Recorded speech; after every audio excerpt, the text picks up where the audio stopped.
વેદનો અભ્યાસ વાંચન ન કર્યું હોય તો પણ ઉપનિષદ વાંચી શકાય કે નહીં?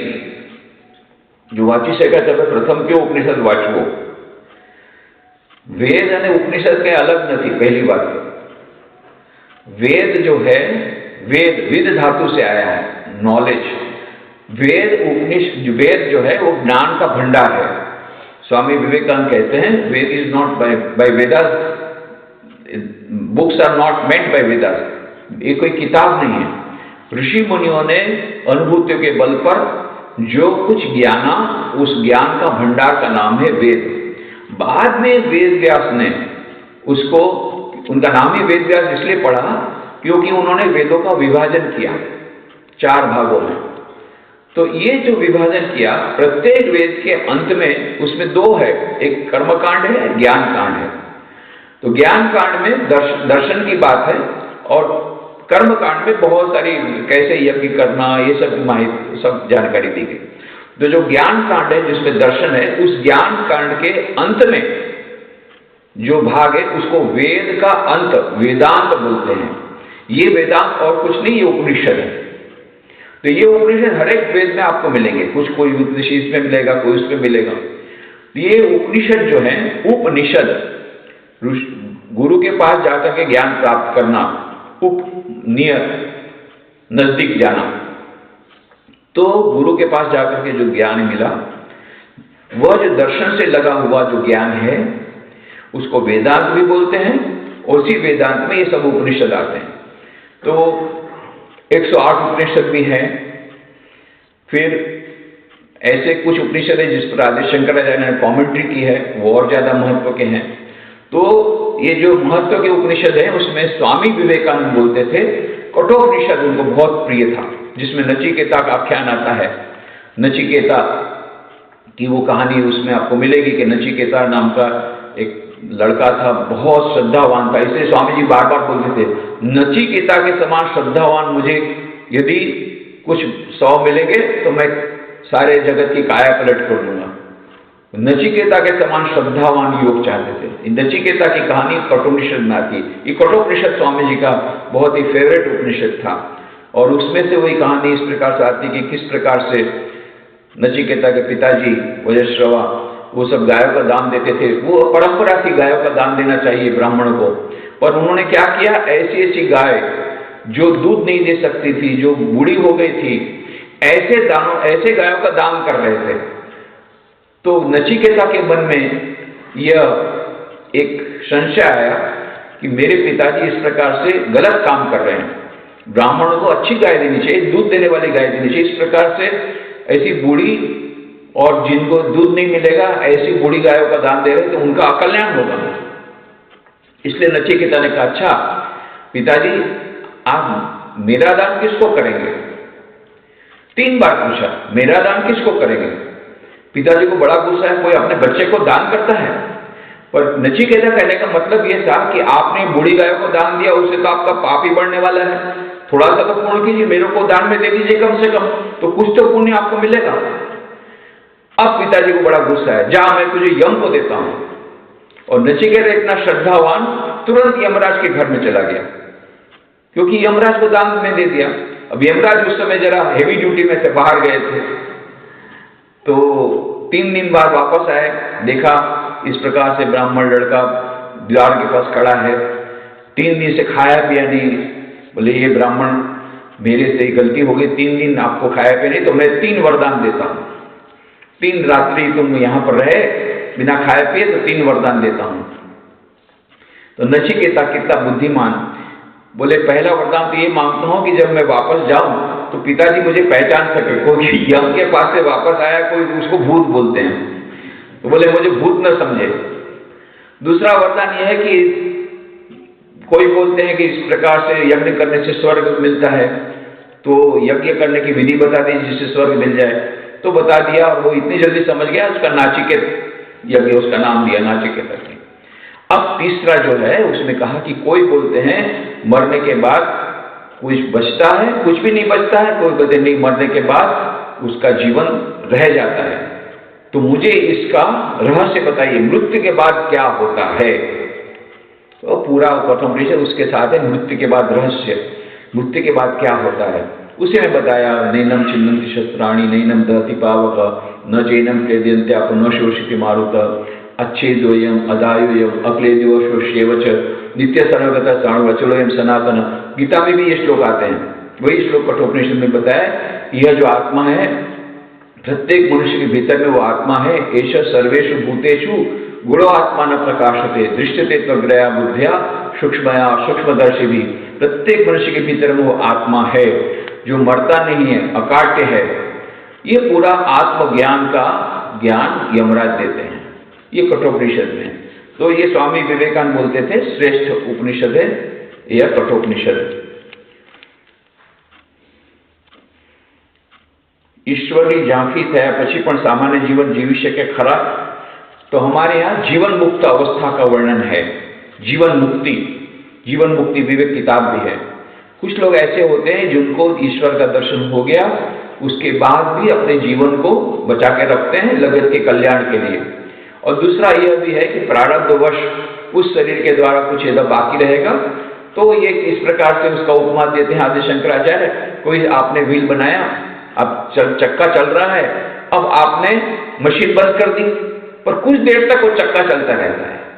काम तो हो गया है, पानी आ गया, पंप मोटर भी आपने बंद कर दी है, कुछ समय तक फिर से वो बिना इलेक्ट्रिक करंट के भी चलता रहता पुराने फोर्स के कारण। उसी प्रकार से पुराने हमारे प्रारब्धवश थोड़े समय तक में वो शरीर रहता है, परंतु उसको पूर्ण ज्ञान हो चुका है। ऐसी जीवंत अवस्था में जिनको मुक्ति मिल गई है, अब इसके बाद उनको सीधा वह ब्रह्मज्ञानी हो गए, अब उनका अब फिर से जन्म नहीं होगा। बाकी जब लोगों का जैसे होता है पुनरपि जन्मम पुनरपि मरणम पुनरपि जननी जठरे शयनम ये संसारे बहु दुस्तारे कृपया पाओ पाहि मुरारे भज गोविंदम आदि शंकराचार्य भज गोविंद सूत्र बोलते हैं कि पुनः पुनः सबको जन्म मरण के चक्कर में पड़ना पड़ेगा। जिनकी मुक्ति नहीं हुई, जिनका मोक्ष नहीं हुआ, ये लोग ऐसे हैं ये जीवन मुक्त हैं जिनको मुक्ति हो गई है, उनकी मुक्ति हो, परंतु प्रारब्धवश कुछ समय के लिए उनका शरीर अभी भी लगा हुआ है। तो ये जीवन मुक्ति की अवस्था अद्भुत रहती है, जहां पर एक लीला जिस प्रकार से कहते हैं, जे कोई मान लो अवतार पुरुष जैसे लीला करते उस प्रकार की उनकी लीला थोड़े समय तक चलती है। तो ये हमारे शास्त्रों में जीवन मुक्ति अवस्था का इसकी स्वीकृति है। ચા નાસ્તો કર્યા પછી કેટલા સમય પછી ધ્યાનમાં બેસી શકાય? એ તો તમારા ઉપર છે કેટલો નાસ્તો કર્યો અને શું નાસ્તો કર્યો। હવે તમે 40 ગુલાબજાંબુ ખાઈને પછી જ બેસો તો ध्यान થશે નહીં। लंच डिनर પછી કેટલા समय પછી ध्याનમાં બેસી શકાય? ये सब प्रश्न ऐसे आपके खुद के उत्तर के ऊपर है। आपका पेट हेवी रहेगा तो आपको नींद आएगी, इसलिए लंच और डिनर के बाद ऐसा बोलते हैं कि भोजन के तुरंत बाद ध्यान नहीं करना चाहिए। दोनों फाइट होती है ना, लड़ाई होती है। अभी आप ध्यान करने बैठे तो आप या आज्ञा चक्र में ध्यान करेंगे, वैसे हमारे रामकृष्ण संघ में परंपरा है हृदय अनाहत चक्र में ध्यान करना है। तो अनाहत चक्र में ध्यान करेंगे तो सारी एनर्जी वहां जाएगी, और आपने पेट में ज्यादा भोजन लिया तो सारी एनर्जी पचाने के लिए पेट की तरफ जाएगी, तो दोनों के आपस में फाइट होगी। इसलिए बेहतर है कि खाने के थोड़े समय बाद 2-3 घंटा बाद ध्यान करने से अच्छा रहेगा। मंत्र जाप कर सकते हैं, परंतु ध्यान खास करके वह कम से कम 2-3 घंटा का आपको समय देना चाहिए। और दूसरा श्री कृष्ण भगवान ने जो बताया, युक्ताहार विहार से युक्त चेष्ट कर्मसु युक्त स्वप्नावबोध से योगो भवति दुःखः। 6ठे अध्याय में कहा भगवान श्री कृष्ण ने कि आहार और विहार में हमें मध्यम पंथा अवलंबनीय।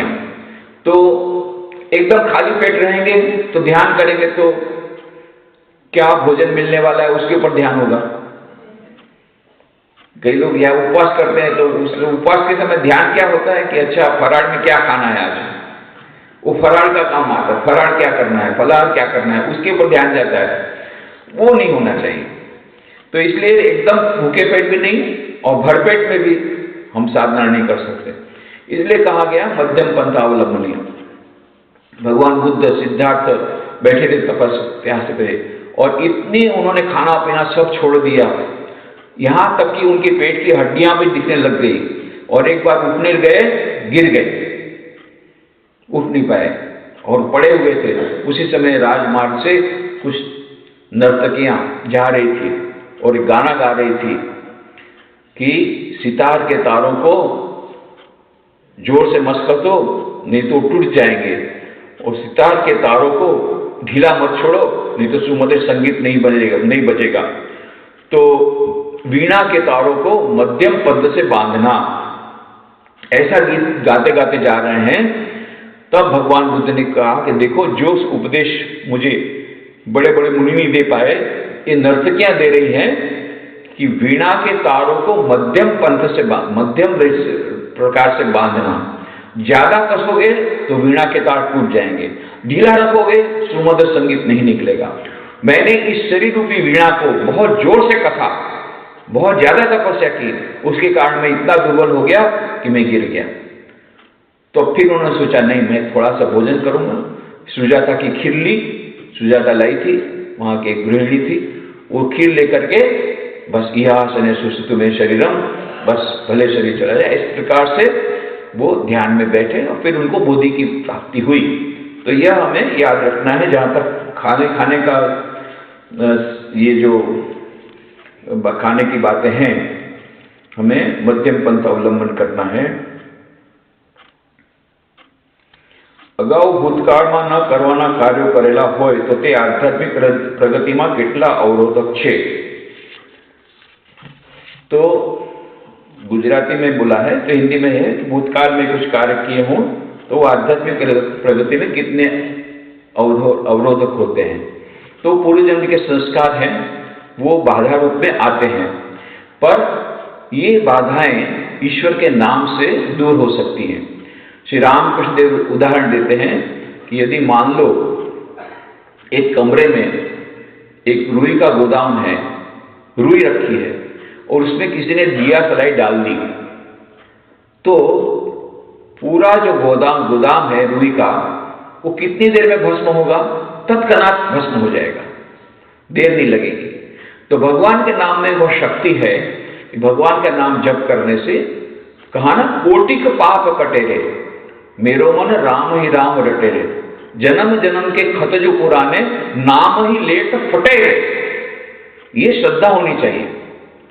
स्वामी ब्रह्मानंद जी महाराज भी यही बात कहते हैं कि भगवान के नाम में यह श्रद्धा होनी चाहिए। स्वामी बिरजानंद जी महाराज की बहुत सुंदर किताब है परमार्थ प्रसंग, उसमें कहते हैं कि कोई भी व्यक्ति इतना दुर्मति नहीं है, इतना पापी नहीं है कि वो भगवान का नाम न ले सके। भगवान का नाम लेने का सबको अधिकार है, और कितना भी काम किया होगा बुरा, तो उसका एकमात्र शस्त्र है उसको काटने का, वह है भगवान का नाम। तो राम नाम ये राम बाण दवा है, भगवान का नाम राम बाण दवा है, जिससे हमारे पूर्व जन्मों के संस्कार सब कट जाएंगे, पूर्व जन्मों के संस्कार भस्म हो जाएंगे। उसके लिए भगवान का नाम और भी ज्यादा लेना चाहिए। तो इसके लिए क्या है?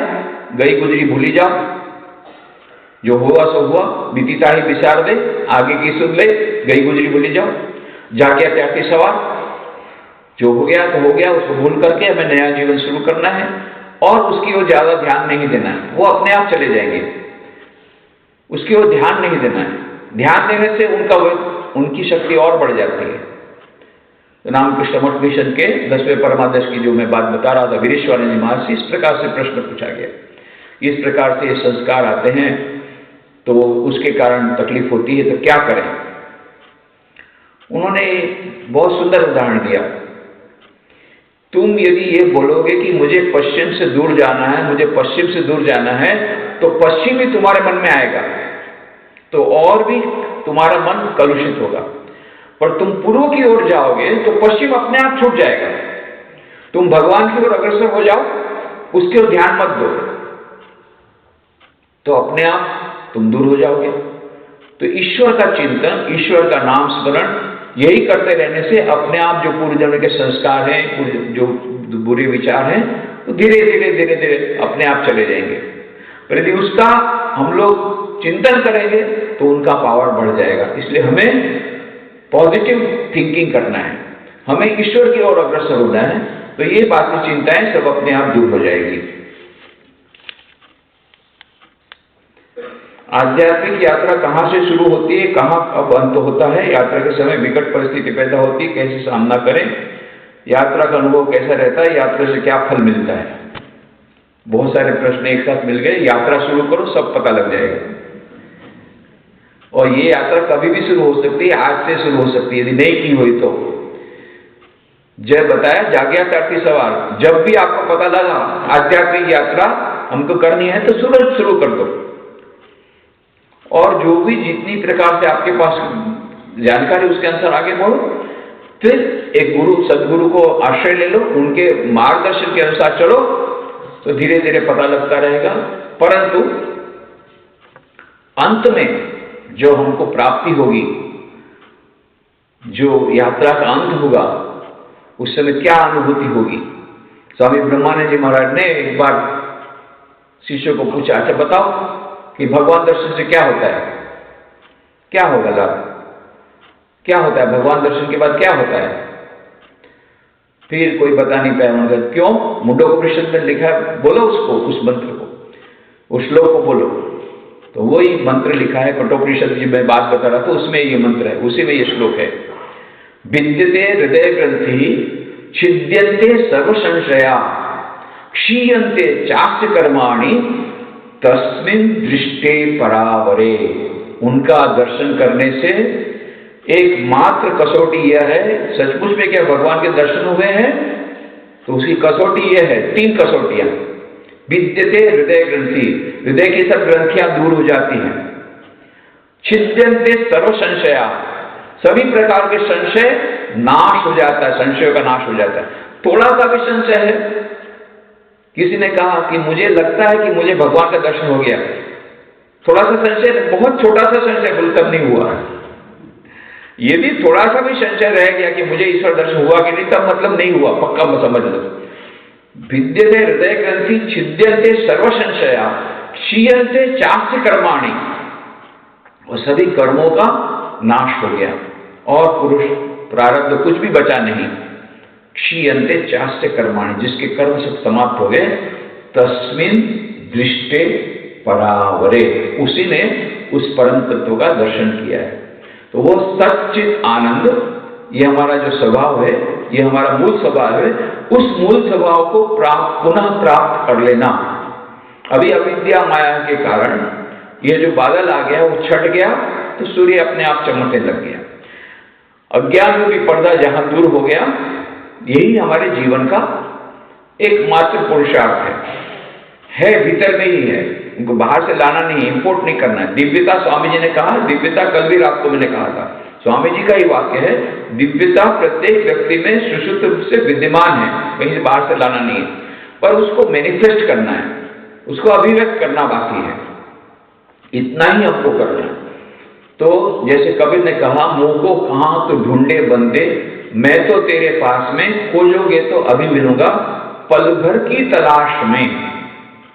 वो शाश्वत सुख का, शाश्वत शांति का स्रोत प्रत्येक मनुष्य के भीतर में विद्यमान है, पर हम भूल गए हैं, अज्ञान का पर्दा आ गया। वो जो अज्ञान का पर्दा आ गया, बस वो अज्ञान का पर्दा जब दूर हो जाएगा, और ये अज्ञान के पर्दे को दूर करने के 4 उपाय कल रात को मैंने बताया था, राजयोग, भक्ति योग, ज्ञान योग और कर्म योग। ये अज्ञान का पर्दा जहां दूर होगा तो सच्चिदानंद स्वरूप बुद्ध आत्मा। तो यह अनुभव, यात्रा की जो समाप्ति, अब हमने यात्रा की समाप्ति कर ली, कब पता लगेगा, जो ये 3 मैंने लक्षण बताए कठोपनिषद में, जो 3 लक्षण बताए, और हम जो कुछ भी आध्यात्मिक यात्रा कर रहे हैं उसमें माइलस्टोन क्या है, कैसे पता लगेगा हम सच्ची दिशा में जा रहे हैं। कोई लोग बोलते हैं कि हमको ये लाइट मिली, कोई बोलते हैं हमको इस प्रकार कुंडलिनी जागरण हो गया, कोई बोलते हैं हमको इस प्रकार से प्रकाश दिख गया। ये सब बकवास है, ये सब मन का भ्रम है।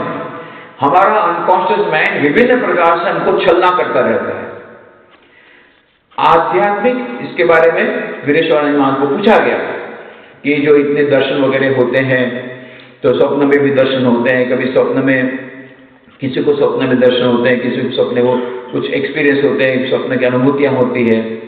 इसका हमारे जीवन में कितना महत्व है? उन्होंने तो कुछ भी महत्व नहीं है, साफ बोल दिया। इतना ही महत्व है, देव देवताओं का दर्शन होता है, इतना मान लेना कि तुम्हारा जो अचेतन मन है, ठीक है, राक्षसों का भूतों का चिंतन नहीं करके वो देवी देवता का दर्शन होता है, परंतु उसका यदि हमारे दैनंदिन जीवन पर उसके हमारे जीवन में उसका कोई भी फल नहीं हुआ है तो उसका कुछ भी महत्व नहीं है। पूज्य भूतेशानंद जी महाराज एक बार बता रहे थे, वो भी रामकृष्ण मठ मिशन के अध्यक्ष थे, तो ये बता रहे थे एक बार कि वो जब वहां पर ऋषिकेश में तपस्या कर रहे थे, तो एक कुटिया में तपस्या कर रहे थे, तो उनके पास में ही कुटिया में एक और साधु था। वो रोज बोलता था, अरे कल रात को मुझे कृष्ण भगवान का दर्शन हुआ, इतनी अच्छी बांसुरी बजा रहे थे, ऐसा ऐसा बीच बीच में बोलता था। भूतेशानंद जी महाराज को बड़ा बुरा लगता था, मैं इतने साल से तपस्या कर रहा हूँ, न कोई बांसुरी सीखी, न कृष्ण भगवान आए, और इसको तो रोज इस प्रकार से दर्शन होता है। फिर एक दिन उन्होंने देखा वही साधु 2 रोटी के लिए मारामारी कर रहा है वहां किसी छत्र में। भूतेशानंद ने कहा, मैंने उस समय भगवान को प्रार्थना की, भगवान मुझे दर्शन नहीं चाहिए, यदि दर्शन के बाद यदि यही होता है तो हमको ऐसा दर्शन नहीं चाहिए। तो हमको स्वप्न में क्या दर्शन हुआ, न क्या कौन सा लाइट दिखा, वो ज्यादा महत्व का नहीं है, हमारे जीवन में उसका क्या प्रभाव पड़ा। तो इसलिए बहुत सुंदर प्रकार से हम आध्यात्मिक जीवन में आगे बढ़ रहे हैं कि नहीं, उसकी कोई कसौटी है तो स्वामी जी ने तुरंत बताया, unselfishness is the test of religion. निस्वार्थता यदि हमारे जीवन में आई है, हम दूसरों के लिए सोचते हैं, दूसरों के लिए हमारे मन में करुणा आती है, दूसरों के लिए दूसरे की सेवा करने के लिए तत्पर होते हैं, तो हम आगे बढ़ रहे हैं। और फिर जैसा भगवान श्री कृष्ण ने गीत अर्जुन को बताया, जो स्थित प्रज्ञ के लक्षण, कि स्थित प्रज्ञ जिसकी प्रज्ञा स्थिर हो गई, तो अर्जुन ने पूछा, स्थित प्रज्ञ से का भाषा, स्थित किम प्रभाषित किमासित व्रजेत किम, जिसको स्थित प्रज्ञ की भाषा स्थिति आ गई तो कैसे बैठता है, कैसे खाता है, कैसे व्यवहार करता है। तो उसमें श्री कृष्ण भगवान ने बताया, उसमें 2 श्लोक बहुत महत्वपूर्ण। पहले 2 श्लोक, प्रजापति यदा कामान सर्वान पार्थ मनोगतान आत्मन्येव आत्मना तुष्ट स्थित प्रज्ञस्य दोच्यते। जिसने अपनी कामनाओं को छोड़ दिया है, प्रजापति यदा कामान सर्वान पार्थ मनोगतान, मन की सभी कामनाओं छोड़ दिया है, उस प्रकार, और जो आत्मा में ही आत्मा में संतुष्ट है, वो स्थित प्रज्ञ को पहुंच गया है। अब ये तो हमको अपने को पता पड़ेगा कि हमारे जीवन में से सब कामनाएं गई, पर ऑब्जेक्टिव टेस्ट कोई है क्या? ये तो सब्जेक्टिव टेस्ट हो गया। ऑब्जेक्टिव टेस्ट है कि सामने वाले व्यक्ति को आध्यात्मिक वो पहुंच गया कि नहीं, स्थित प्रज्ञ बना कि नहीं। तो दूसरा ऑब्जेक्टिव टेस्ट भी बताते हैं, दुखेष्वदु दिग्धमना सुखेशु विगत स्नेह वीत राग भय क्रोध स्थित दिग्मुनि रुच्यते। दुख से जो विचलित नहीं होता है जो व्यक्ति, और सुख में छक नहीं जाता है, दुखेष्वदु दिग्धमना सुखेशु विगत स्नेह वीत राग भय क्रोध, राग माने आसक्ति, भय और क्रोध, जिसके जीवन में से राग भय क्रोध आसक्ति भय और क्रोध चले गए हैं, वही सचमुच में स्थित प्रज्ञ है। फिर पूछा गया विदेश्वरानंद महाराज को कि कैसे स्थित प्रज्ञता प्राप्त होगा, तो उन्होंने बहुत सुंदर उत्तर दिया। उन्होंने कहा, इन लक्षणों को अपने जीवन में उतारने का प्रयत्न करना ही हमको उस लक्षणों के तरफ ले जाएगा। तो हमको प्रयत्न करना पड़ेगा कि हम दुख से विचलित ना हो, सुख से छक न जाएं। प्रयत्न करते करते उस स्थिति में पहुंच जाएंगे, स्थित प्रज्ञ के लक्षण अपने आप प्रकट हो जाएंगे। तो ये जो लक्षण है, ये उसकी परिणति है, ये लक्षण उसके लिए साधन भी हैं, साधन के मार्ग भी हैं। जो व्यक्ति जितनी मात्रा में उस स्थिति तक पहुंच गए हैं, ये स्थित प्रज्ञता के लक्षण बताए, उस लक्षण को जितनी मात्रा में जिस व्यक्ति ने अपने जीवन में ला लिया है, उतनी मात्रा में वह व्यक्ति आध्यात्मिक यात्रा में आगे बढ़ गया है। दूसरा कोई आपको टेस्ट देखने की जरूरत नहीं है। ये जो टेस्ट है कि कौन व्यक्ति कितनी मात्रा में स्थित प्रज्ञ की ओर बढ़ गया, यही एकमात्र टेस्ट है। बाकी किसको क्या किसकी कुंडली कितनी ऊपर चढ़ गई, कोई कुंडली चढ़ाने का कोई मशीन नहीं है, फट करके नीचे से दिया ऊपर से कुंडली चली गई। ये सब इस प्रकार से आर्टिफिशियल मेथड होते हैं, इंस्टेंट समाधि, इंस्टेंट कुंडली जागरण, ये सब धोखा देने की बातें हैं और सब पैसा कमाने के बिजनेस चला गया है। इस बिजनेस हाउस में नहीं जाना है। हमको याद रखना है कि हमको कीमत पूरी चुकानी पड़ेगी, तभी हम आध्यात्मिक आगे बढ़ जाएंगे।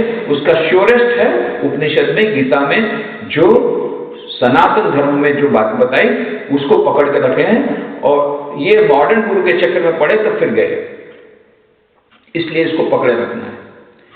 तो ऐसे तो बहुत सारे प्रश्न हैं, तो अब मैं और बाकी प्रश्नों के उत्तर बाद में भविष्य में समय मिलेगा तो देंगे। पर एक जब स्थित प्रज्ञ की बात हो रही है, एक प्रश्न ये भी आया है कि आप प्रभु महाराज के संस्मरण बताइए। प्रभु महाराज माने पूज्य वीरेश्वरानंद जी महाराज। तो पूज्य वीरेश्वर महाराज के संसद में आने का मौका मिला था। कई ऐसी घटनाएं हैं, कई है, वो तो बहुत समय लगेगा क्योंकि सैकड़ों बार उनसे मिलना हुआ, कई प्रकार की बातचीत हुई। वैसे कुछ तो थोड़ा सा पहली मुलाकात जो थी वो मैंने दे दिया है, जो किताब वीरेश्वरानंद जी महाराज की मोटी किताब है। यहाँ पर वीरेश्वरानंद जी महाराज के संबंध में एक शिविर भी हुई थी 2 दिनों की, उसमें मैंने कुछ कहा था, और वो जो किताब में कुछ मिल जाएगा, पर वो छोटा सा ही पोर्शन है। बाकी उसके बाद तो सैकड़ों मुलाकातें हुई, वो सब उसमें नहीं दिया है। जो भी होगा एक घटना का जिक्र करके मैं समाप्त करूंगा, क्योंकि अभी जब स्थित प्रज्ञ की बातें करते हैं तो कोई बोलते हैं आपने कोई स्थित प्रज्ञ व्यक्ति को देखा है, तो मैं दावे के साथ कह सकता हाँ, मैंने एक व्यक्ति को देखा है जिन्होंने तो ये स्थित प्रज्ञ लक्षण जिसमें प्रकट हो गए, ऐसे व्यक्ति को देखने का मुझे सौभाग्य मिला है, ये मैं छाती ठोक के कह सकता हूं। घटना इस प्रकार की है, छत्तीसगढ़ में, उस समय मध्य प्रदेश था, अभी छत्तीसगढ़ में है, रायपुर नाम की जगह है। तो वहां पर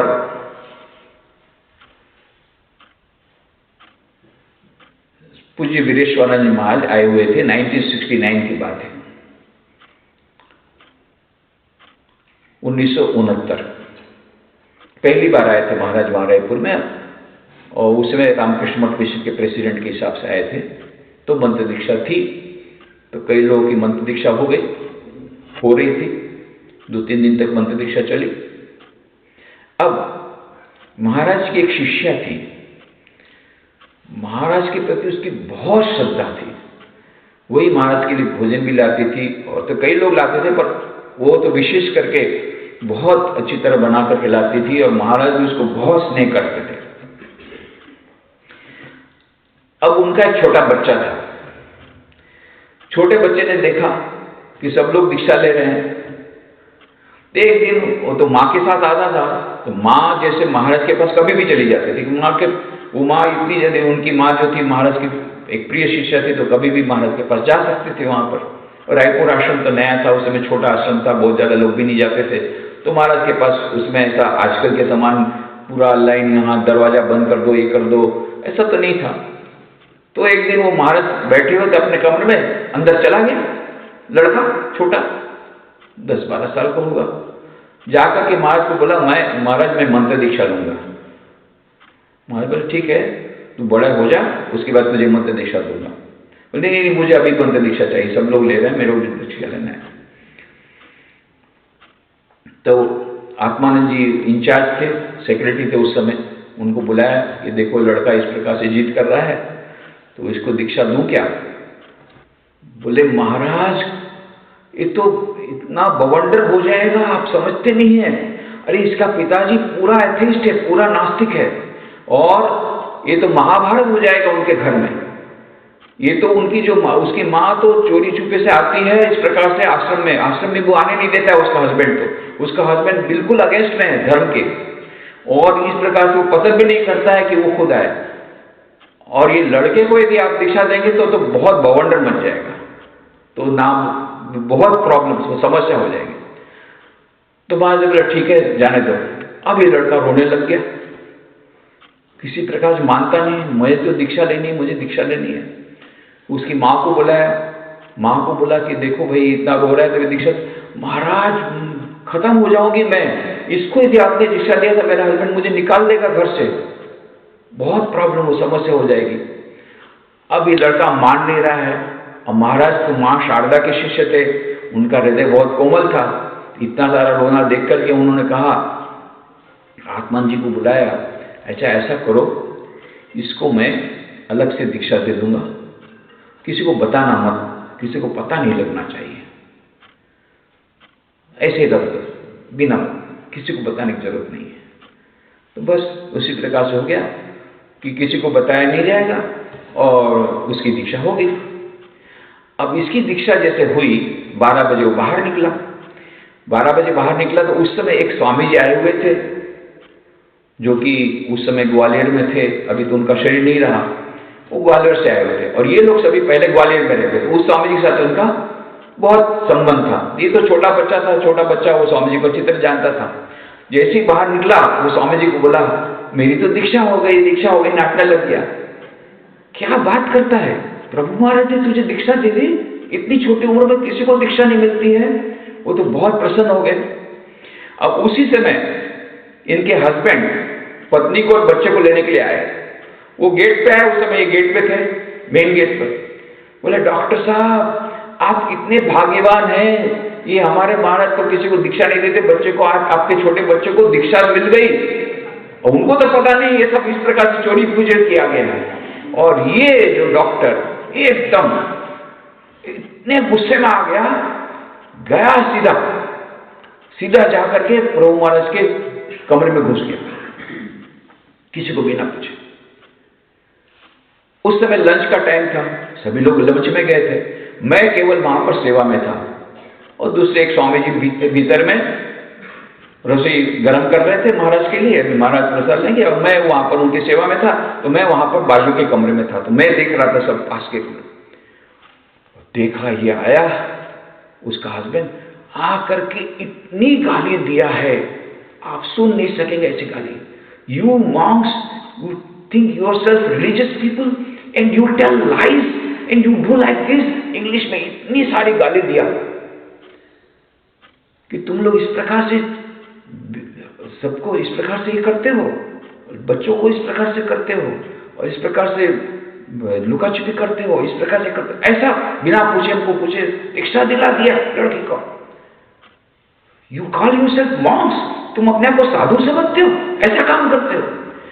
इतनी गाली दिया 10 मिनट तक, आप सुन नहीं सकेंगे। उस समय महाराज का मैंने चेहरा देखा, चुपचाप बैठे, निर्विकार, इतनी सी पतली रेखा भी, उसमें कि एक भी गाली यदि हमको मिलेगी तो हम तुरंत डंडा लेकर उसको मारने दौड़ेंगे, तुरंत। और महाराज को देखा, निर्विकार बैठे, शांत, थोड़ी सी भी चेहरे पर एक लकीर भी नहीं है। ऐसा जब उसका पूरा उसके पास जितना था बारूद खाना सब खत्म किया उसने, जितना था उसमें शक्ति था उतना गाली दिया, फिर धम धम करके पैर पछाड़ता हुआ वहां से चला गया। बाद में महाराज ने जब लोगों को पता पड़ा तो महाराज ने इतना ही कहा, 2 साल लगना था, 4 साल लगेगा। कोई समझ नहीं पाया वो क्या बोलना चाहते हैं महाराज, क्या बोल रहे हैं, कोई पता नहीं पड़ा। परंतु ठीक 4 साल बाद ये इनके हस्बैंड को अमेरिका जाने का हुआ, एक विशेष कोई इंटरनेशनल सेमिनार था। ये हस्बैंड उसकी वाइफ को बोल रहा है, अरे मैं जाऊंगा फॉरेन में तो मैं तुम्हारे गुरु के पास से ब्लेसिंग लेके जाना चाहता हूं। पत्नी तो रोने लगी, क्या हो गया, चमत्कार हो गया, ये जो मुझे मारता था भगवान का नाम लेने पर, वो खुद बोलता है मैं तेरे गुरु से आशीर्वाद लेना चाहता हूं। तो तुरंत फिर मुलाकात हो गया, टूर गए लोग बेलूमठ, महाराज ने बहुत आशीर्वाद दिया। और फिर बाद में तो उसके आशीर्वाद, उन्होंने सिर पे हाथ रखा, फिर तो बहुत डिवोटेड हो गया। फिर उसने सेवा भी बहुत की रायपुर आश्रम में डॉक्टर के हिसाब से। तो ये बाद में पता पड़ा कि जो उसके जीवन में परिवर्तन 2 साल बाद आने वाला था, इतना जो गाली दिया उसके कारण उसका प्रारब्ध 2 साल और एक्सटेंड हो गया। अब पता पड़ा लोगों को कि क्यों महाराज ने कहा था जिस वस्तु को, जिस चीज के लिए 2 साल लगना था 4 साल लगेगा। ठीक 4 साल बाद उसके जीवन में परिवर्तन आया। पर ये हमने अपनी नजर से देखा है। स्थितप्रज्ञ से का भाषा समाधिस्थस्य केशव स्थिताधिकिम प्रभाषेत किमासित व्रजेत किम। स्थितप्रज्ञ के क्या लक्षण है और आध्यात्मिक साधना में आगे बढ़ने पर वो स्थितप्रज्ञता के जो लक्षण प्राप्त होते हैं, तो जो सचमुच स्थितप्रज्ञ हो गया उसमें किस प्रकार से लक्षण आते हैं, वो स्थितप्रज्ञ व्यक्ति को देखने का हम लोगों को सौभाग्य मिला।